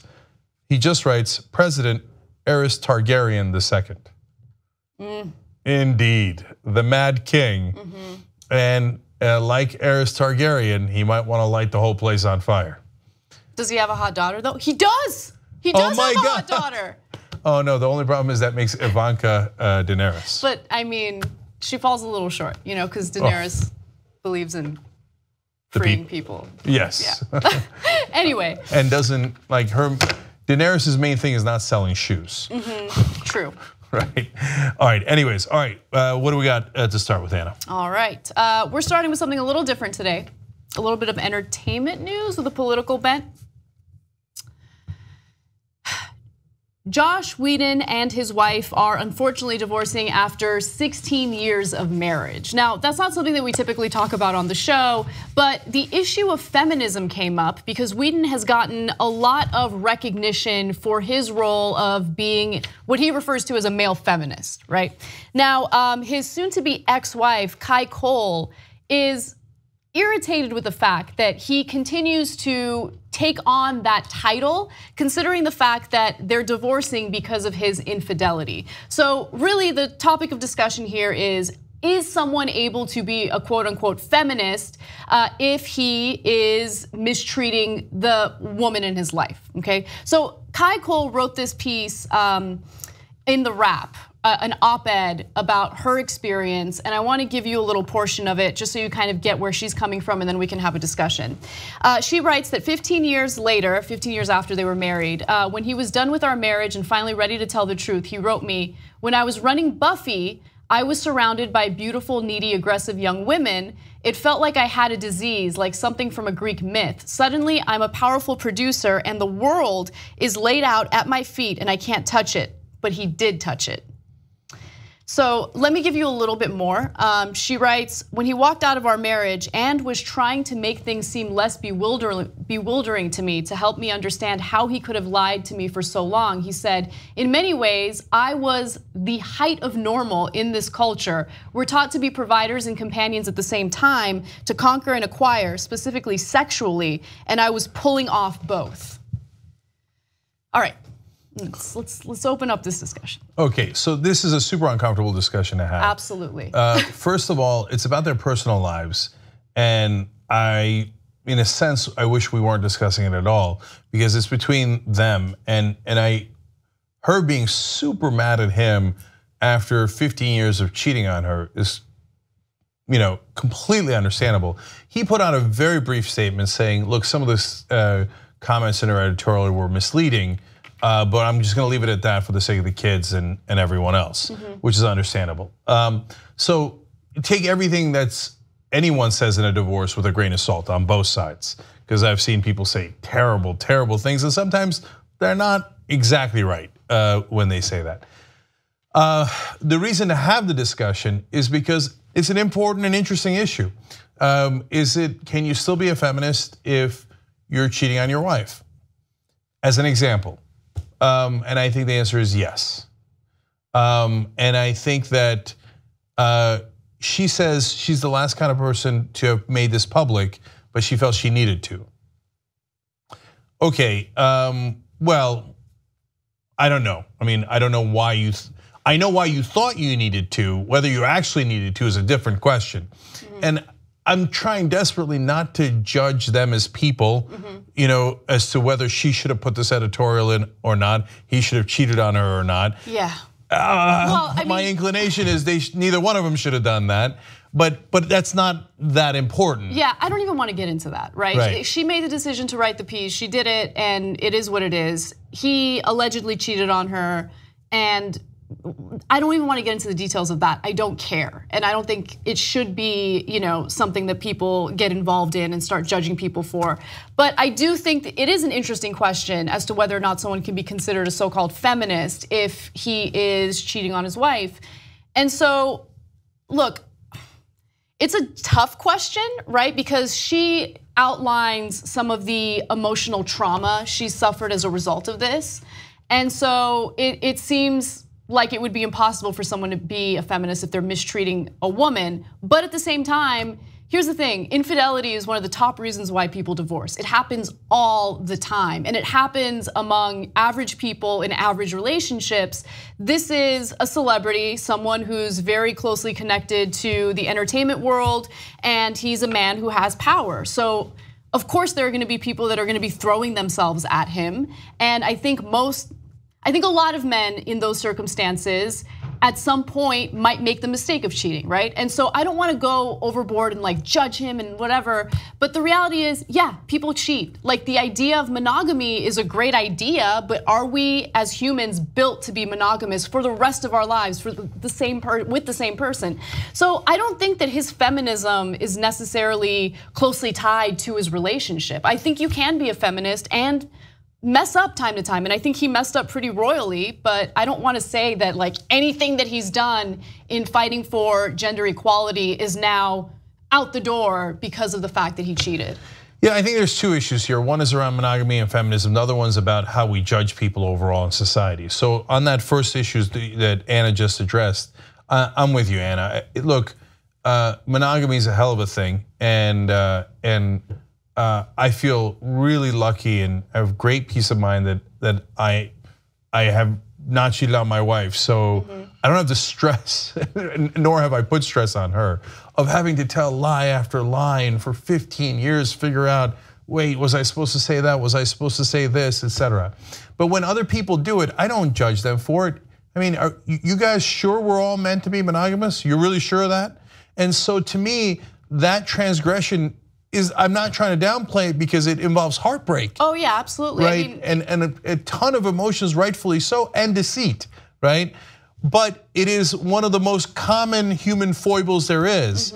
I don't think you take away everything else that a person's ever worked for based on that. I mean, my absolute role model, hero, is Martin Luther King. There's a good deal of evidence that he was not monogamous. So does that mean he shouldn't get credit for the civil rights era? That's insane. There's good evidence FDR was not perfectly monogamous. Does that mean he shouldn't get credit for uplifting hundreds of millions of Americans through the programs that he did? Look, that's insane. There's no such thing as a perfect human, and we're all flawed. We all have our vices, and I'm not making excuses for what happened, but I will say that if we judge people based on their worst actions and then we just use that as our outlook on them, then no one is gonna have a positive, reputation. Everyone has their negative moments that they're embarrassed by or humiliated of.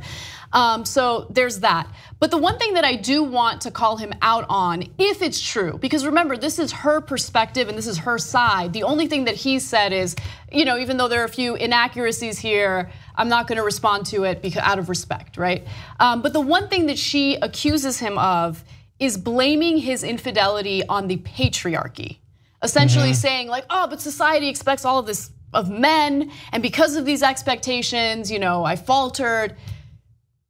If he really made those excuses, come on. Yeah. Really, you're gonna blame the patriarchy on that? No. I'm 1000% with Anna on this one.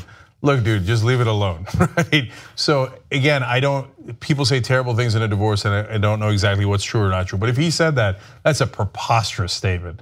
No, you did it because you were horny. Don't give me this crap about patriarchy and how it was the expectations that were, no, the expectations came from your genetic makeup. It's not, so there maybe I'm not as liberal or progressive as other folks where it's, oh, the patriarchy sets the society. To some degree it does, no question about that. And so do our genetics. And our genetics are not perfectly monogamous. So you don't have to get into the patriarchy to excuse your adultery. That's crazy talk.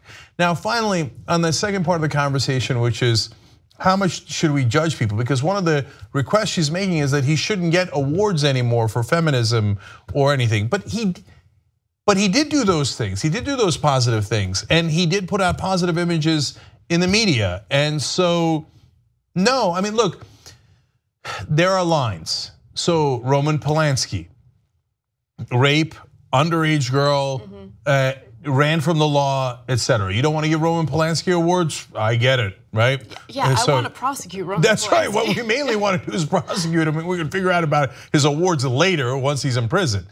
But if we keep going down that ladder, we say, okay, now take away the awards for this, and that person shouldn't get recognized for the good works that he did because of X, Y, Z. We're all gonna be eliminated. Yeah. So yeah, absolutely. I mean, think about you at your worst, and having the entire world know about that, and then having that be like what people use to judge your entire character. I mean, it's unfair. We're all incredibly flawed, myself included. You're flawed. You're super flawed. So you know what I'm saying? Like, I think relationships are hard. Marriage is hard. I feel terribly for her because I could imagine being in a situation like that and feeling completely heartbroken by it. But again, you at your worst is not representative of who you are as a person. Yeah, and look, I don't want anybody to mistake what I'm saying because I am heartbroken for her. It's the same thing that I criticized Bill Clinton for. Look, he shouldn't have been impeached for it, but the lies that he made up, just one, it kind of, in Clinton's case, it attacked the women that he had slept with, pretending they were crazy. But when you continue to lie for all those years to your own spouse, it makes her feel like she's the crazy one. And, yep. Right, and when in reality she was right all along. So I'm not minimizing the pain of that. I'm just saying if we get into that, then there's no getting out. Then because we're all human, and I like the new superhero title that Anna gave me. I'm super flawed. Okay, so I mean, look, I'll give you a super benign example. If all you ever saw of me was luckily no one videotaped this, was an argument that I had with Steve-O on a basketball court, where the police, we were so loud the police had to come. Oh my gosh. Yes, it's literally true, okay? You would think that guy's absolutely mental, but that's not the totality of me. I hope that's a tiny, tiny, tiny percentage of my life and my character overall. So, I mean, it's the oldest thing in the book, right? We all live in glass houses. So let's be a little bit careful where we throw those stones. Yep. All right, we got to take a quick break. When we come back, I will talk about the Navy ship that had a pretty devastating accident. 10 soldiers are still missing. And then later on, we will talk about the purple drink and the CEO who came up with that drink. Where is he now? What is he doing? You don't want to miss it. Come on, you give it away. No, we didn't. You'll see. Come back.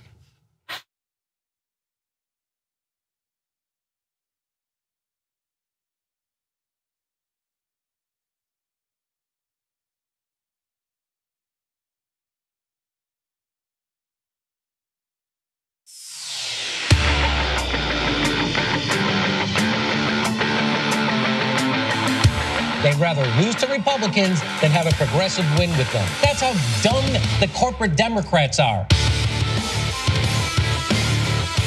It's the Democrats who lull you to sleep, and at the end of the day, they're the ones who push the right-wing agenda. Most of the people are either unemployed, underemployed, or fucked. This is why you lost to Trump, you fucking moron. What the fuck is wrong with you? Whoever wrote that, I'm sure they were typing with one hand and going like this with you. The Democrats are dead. The way you feel right now, that's how a chump feels.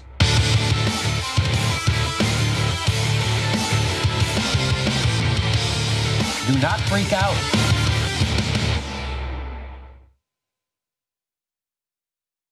One, two, three, four.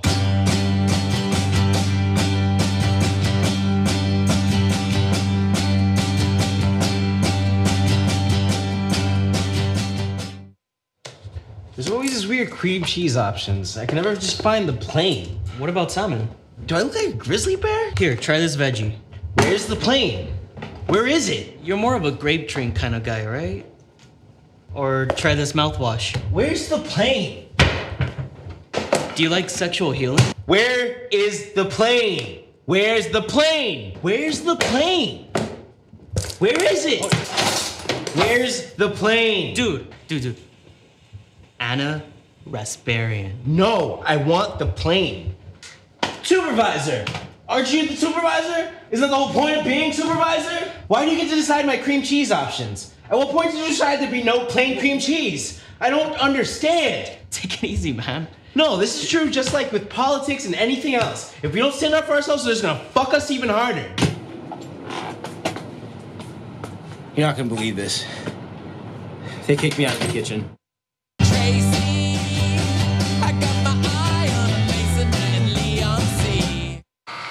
All right, we got a graphic incoming. Putting it up, 3, 2, 1. All right, video next. And next video. And power panel. And dropping it.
All right, back on the Young Turks, Cenk and Anna with you. Historic Larry writes, saying, can I just mention Kim Horcher did a fantastic job with her eclipse coverage today. Hashtag too strong, hashtag too smart. I agree. I think I'm going to start wearing that t-shirt around. Too smart. So we did send Kim to cover the solar eclipse live. You saw it on youtube.com/TYT this morning or this afternoon, depending on where you are. And some of that coverage will also be up on Nerd Alert. So youtube.com/Nerd Alert. Check that out. Kim R writes, and if a lesbian couple considers themselves feminists and one cheats, are they both still feminists? Of course, gender doesn't matter here. So it's an interesting point by Kim. And Joseph S says, can we hear about Cenk's argument with Steve-O on the basketball court during the TYT postgame? Well, ask and ye shall receive. Yes, I will tell you all about that. So come join us at tytnetwork.com/join. You get to hear fun stories like that, /disastrous ones. Plus you get the whole show commercial free anytime you want it. Speaking of which, member shout outs today are Patrick Wilson and Jared Fox. Thank you guys. All right, what's next, Anna? All right. A Navy warship has collided with a tanker, and unfortunately, this is the 4th time it has happened in the past year. Now, it's important to keep in mind that this is equipped with a missile defense system. And so as a result, there were a lot of conspiracy theories flying around about its GPS systems being hacked into. However, I want to be clear that there hasn't been any evidence of that so far. Now, let me give you the details and the facts of what actually occurred. Now, Monday's crash marked the 4th time this year a US warship has been involved in an accident in Asian waters. In addition to the 10 missing sailors, the Navy said 5 were injured in the collision. 4 of those were flown by a Singapore Navy helicopter to a hospital in Singapore where they were treated for injuries that are not considered life-threatening. Now we have a quick report on this incident, which will show you the extent of the damage. We'll come right back and give you more details. A gaping wound on the port side of the USS John S. McCain after colliding with an oil tanker close to the entrance of the Malacca Strait, one of the world's busiest shipping routes. 10 sailors are missing, presumed overboard or possibly inside the damaged ship. 5 crew are also injured, and a search and rescue operation is underway. It's reported the crew tried to stem flooding in several places while the vessel headed towards Singapore. So I just want to say 2 quick things there. One, whenever we show you a video like that, check out the description box because it'll have the full report. If we're showing you a video from someone, they've done a good job with it and you should watch their full report. Now, you mentioned conspiracy theories. I'm going to disagree with you slightly. I think there is some evidence. What's the evidence? I mean, I haven't seen evidence based on what I've read. So what I mean by that is not that there's a smoking gun of a memo from the Pentagon saying, yes, they've hijacked our navigation systems and they've been able to hack into it. But I think there is circumstantial evidence. So let's continue the story and then I'll explain what I think that evidence is. All right, so just to give you a little more information on the extent of the damage, the Navy reported significant hull damage to the McCain. By the way, this vessel was named after John McCain's father and grandfather, which is why it's called the McCain. They were both in the military, saying there was flooding in berthing compartments as well as machinery and communication rooms. Now, there will be an investigation into this accident and several others that occurred over the last year. James Mattis would like this investigation to take place to kind of figure out why this keeps happening. Let's go to graphic 7, just to give you an outline of the other Navy warships that have experienced similar collisions. On June 17th, the USS Fitzgerald collided with a container ship off the coast of Japan. On May 9th, the guided missile cruiser USS Lake Champlain was struck by a small fishing boat off the Korean peninsula. In late January, the guided missile cruiser USS Antietam ran aground while trying to anchor in Tokyo Bay. So these collisions keep happening, and it's just strange because this isn't typical. So I can see what you mean by some circumstantial evidence, but again, there's no smoking gun at all. So I want to be clear about that. Okay, so first off, just a quick thing on the John McCain. both his dad and his grandfather were legendary admirals in the Navy, and part of the reason why he was able to get into the military, he was a captain himself. John McCain was, but he crashed 4 different times, and so Trump, by the way, in reaction to this story, said he prefers ships that don't crash. He didn't say that, but he actually said, "Oh, that's too bad."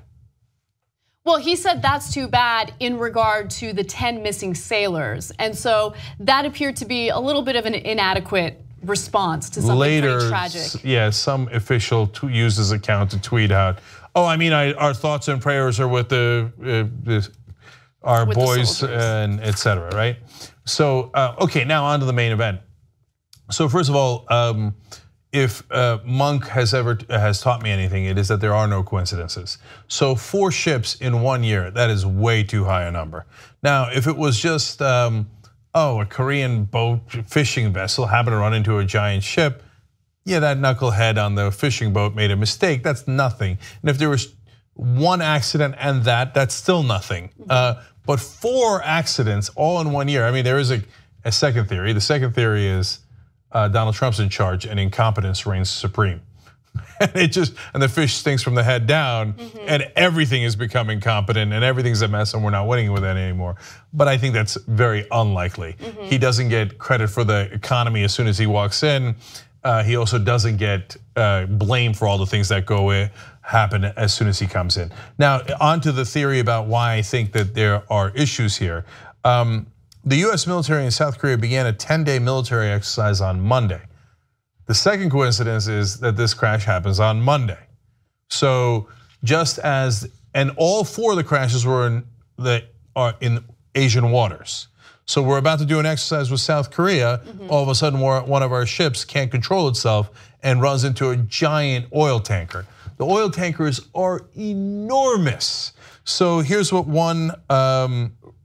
Yes. Real quick, I just want to give the audience a detail, and it actually kind of speaks to the point you're trying to make. So they apparently lost the ability to steer momentarily. It was a temporary thing, and then they were able to steer again, but it was too late. Yeah, that's exactly my point. Right. Here, a US Navy official told CNN that the McCain had experienced a loss of steering before the collision. Yeah, so if someone's hacking into our systems, that's exactly what would happen, and that's why you would have the accident. So it's not a conspiracy theory if you have good circumstantial evidence that collisions are happening because you lost control of the ability to steer the ship. Now, it might turn out that it's just a technical failure. There's 1,000 things that it could turn out. That's why Anna's right to say there's no smoking gun. We have no idea if North Korea, China, Russia, whatever, hacked into our ships and etc. But for them to have the inability to steer right before they ran into the other ship, another wild coincidence, and now a series of tremendous coincidences. Now I'm going to quote one other person here, and he says, how does a state-of-the-art, it is an expert in the field, how does a state-of-the-art Navy destroyer equipped with multiple radar systems and communications gear with a full bridge watch not see, detect, and evade a 30,000-ton slow-moving behemoth?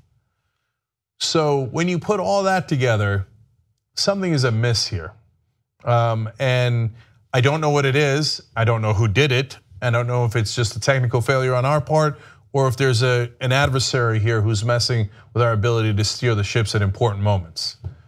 But if there's a chance that it's the latter, oh boy, that internal review that they have just ordered is more than necessary, and it is an incredibly high priority. And let me add one last thing that's very important here. If it turns out it was a foreign power who did this, and in the last accident, we lost 7 people. 7 of our sailors died. Now we have another 10 missing. If that's an attack on the United States and we've lost some of our service people to those attacks, that's as serious as a heart attack. So I'm afraid of what they might find out in this investigation, because then we might have to take action. That is not good news for the whole world. Yep. All right, moving on to some other news. The Secret Service has depleted its funds necessary to pay at least a portion of its agents. 1/3 of its agents have already hit the cap for hours and overtime, which means that some of them might have to work for free unless the Congress does something to allocate more funding for the Secret Service. Now, a lot of this has to do with the fact that last year was a tumultuous one, to say the least, which required a great deal of Secret Service to get involved to protect presidential candidates and be involved in the political conventions that took place.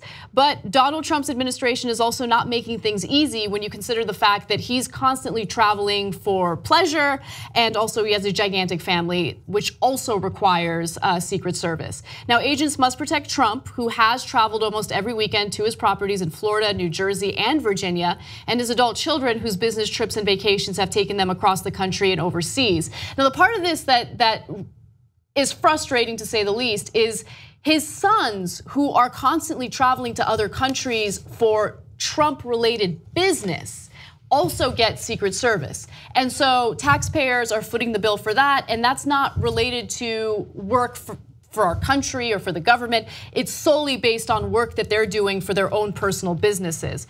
More than 1,000 agents have already hit the federally mandated caps for salary and overtime allowances that were meant to last the entire year. Since his inauguration, Trump has taken 7 trips to his estate in Mar-a-Lago, traveled to his Bedminster, New Jersey golf club 5 times, and returned to Trump Tower in Manhattan once. Now, I have more details for you, but just to give you an idea of how much all of this costs, take a look at the following video. The repeated visits to his golf club in New Jersey, round-the-clock security for the First Lady and their son inside Trump Tower in Midtown Manhattan until recently. Tonight, there's more scrutiny on the strain of those operations for the men and women who protect President Trump and his extended family. They are now working overtime hours they are not getting paid for. Today, Secret Service Director Randolph Alice said about 1,100 agency employees will work overtime hours this year. Yeah, and just to give you an idea, under Donald Trump, 42 people have protection, a number that includes 18 members of his family. That's up from 31 during the Obama administration. Okay, so there's things that they can't do anything about and things that they can. So you can't do anything about the fact there's 42 people in your family.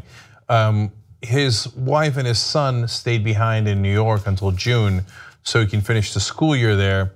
Some have criticized that because that involves a whole nother security apparatus at Trump Tower in New York, and it's perpetual, whereas you could have one apparatus in Washington. Okay, but I think that it could be argued that that's nitpicking.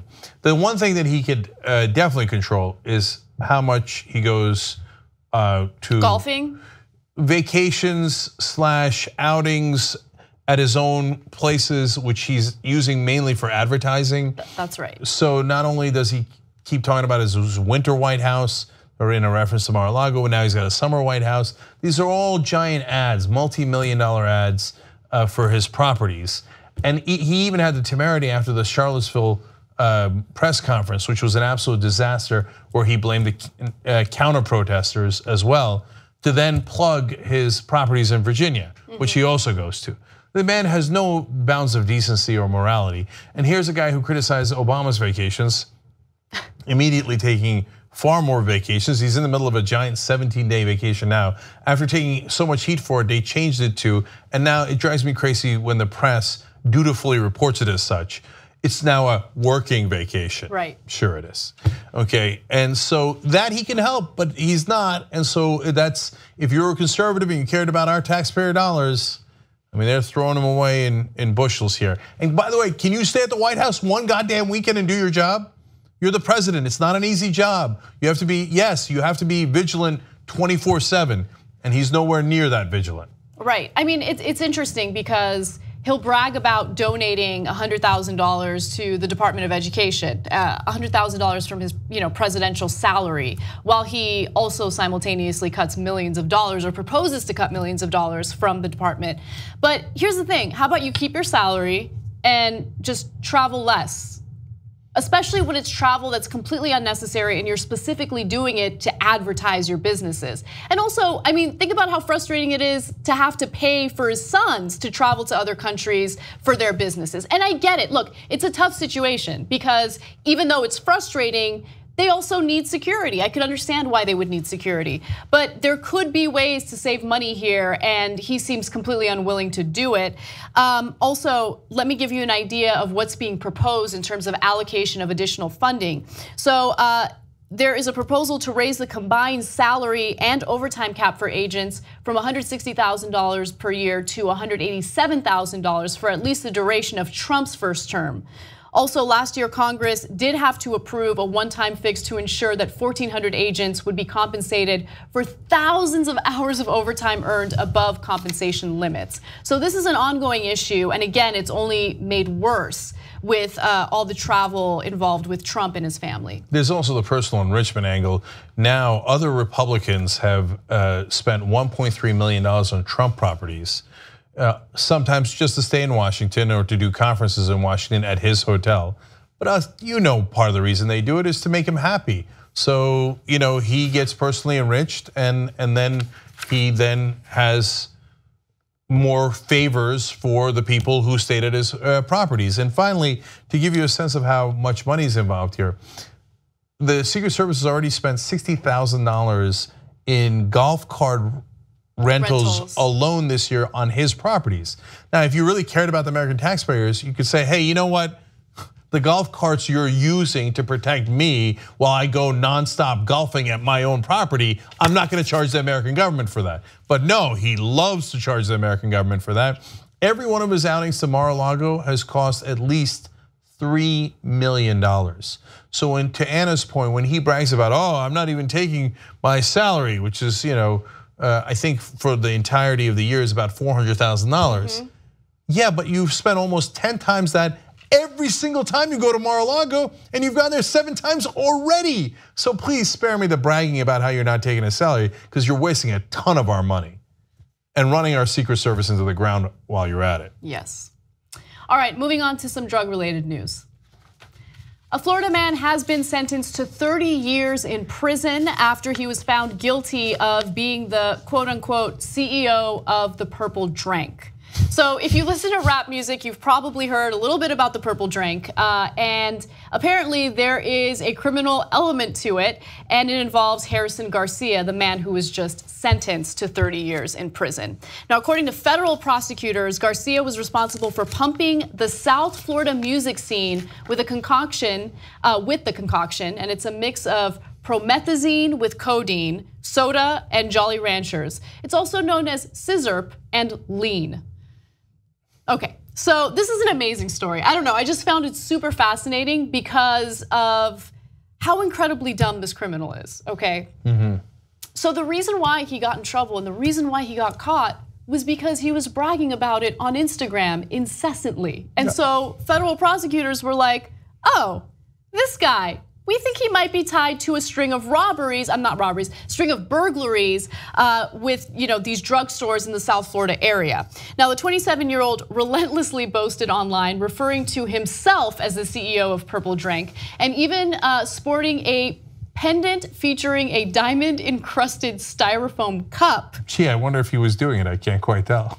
So they opened. That's what they drink Purple Drank in. I mean, the red cup, right? Yeah, it's styrofoam cups overall. I think it's those red cups though. No, it's styrofoam. I don't know. I've never had the Purple Drank. Oh, so sure you haven't. Nice little trick there, yeah. It actually sounds pretty terrible. Like if I'm at a party, I don't want to fall asleep. It sounds like I'd fall asleep drinking that, but nonetheless. I mean, look, I'm a square, but if you handed me something and said like, no, it's okay, I made this at home, I call it Purple Drank, and it's got drugs in it. I'm like, yeah, thanks, but no thanks. Okay, I'm all right. Somebody get me a Coke or a beer, or some vodka or whatever, but I'm not drinking that. Right, so let's give you some information about his Instagram page and what he posted on there. Records provided by Instagram pursuant to the search warrant revealed direct messages sent and received by Garcia in which Garcia negotiated with customers for the sale of promethazine with codeine, marijuana, and other controlled substances, and also agreed to provide the requested narcotics. narcotics. They did go ahead and search his home. After his arrest, Garcia directed police to a stash house in suburban Miami. There, law enforcement found a fully loaded AK-47 assault rifle, a loaded Uzi submachine gun, and 3,000 Xanax pills. I don't know why they think that he might be doing something wrong. So apparently good police work to get him to admit his stash house. Okay, let me tell you what I think he's guilty of and not guilty of. So, the burglaries, if proven, where they go in and got the material they needed for the purple drink, it's a 4-team crew that doesn't even involve him. He's apparently the ringleader. The ringleader for it. So if that's all proven out and it has been in trials, yeah, he should go to prison for that. No question about it. I think that all drugs should be legal. So I think I wouldn't drink this, and it probably has done a decent amount. There's good theories as to how much harm it's done in the music industry to some of the people who drank it. I think it is legal.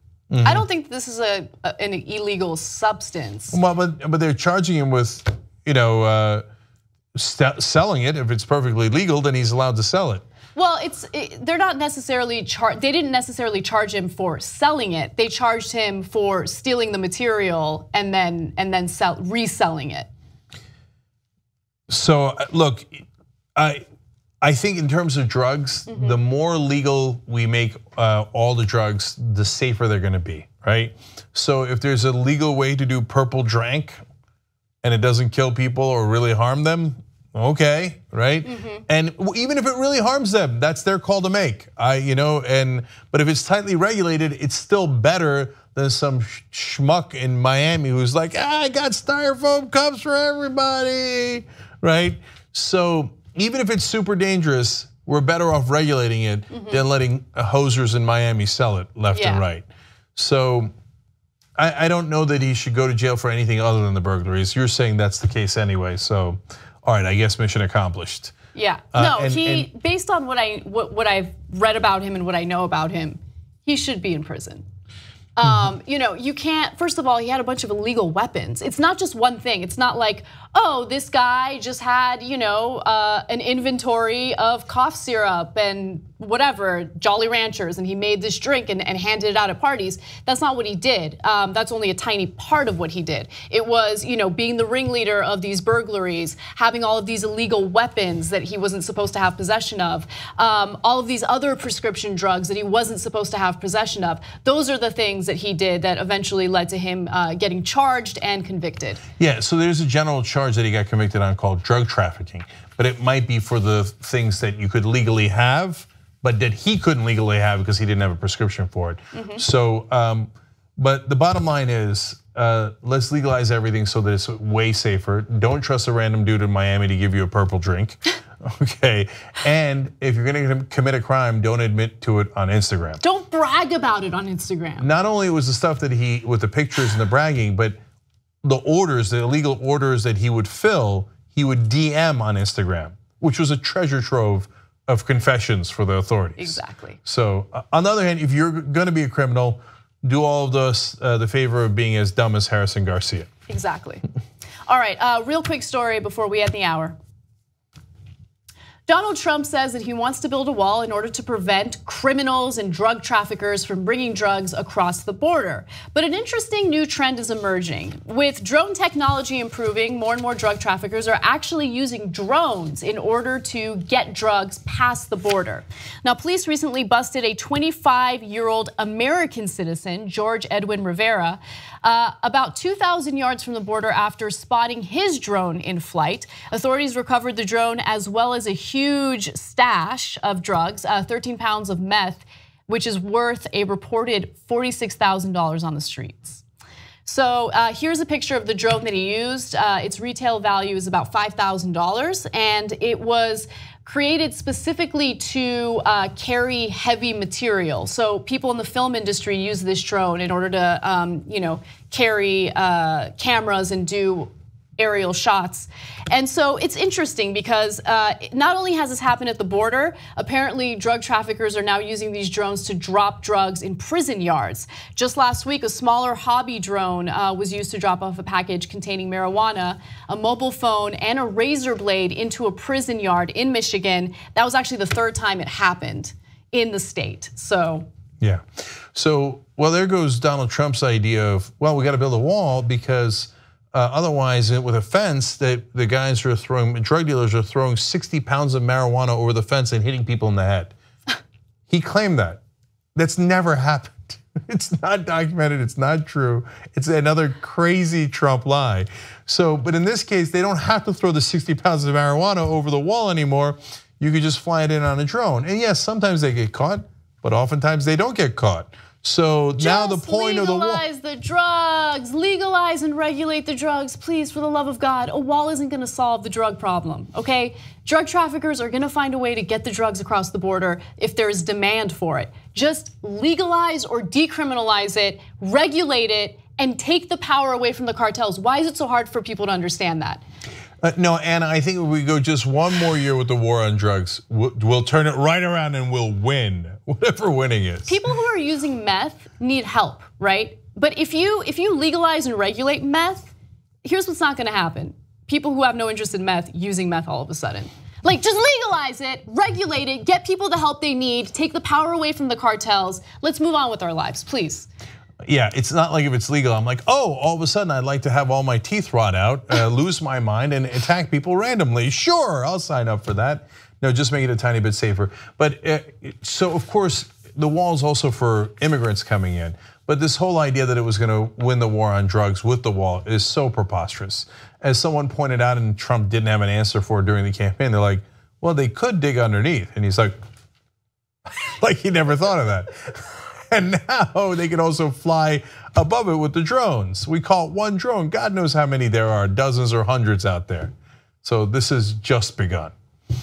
All right, guys, much love. That's the show for today. Again, if you're watching online, I will have a special overtime edition for you guys. Plus, we have the post game for the members. So all of that at tytnetwork.com/join. And to the radio audience, much love and bye-bye.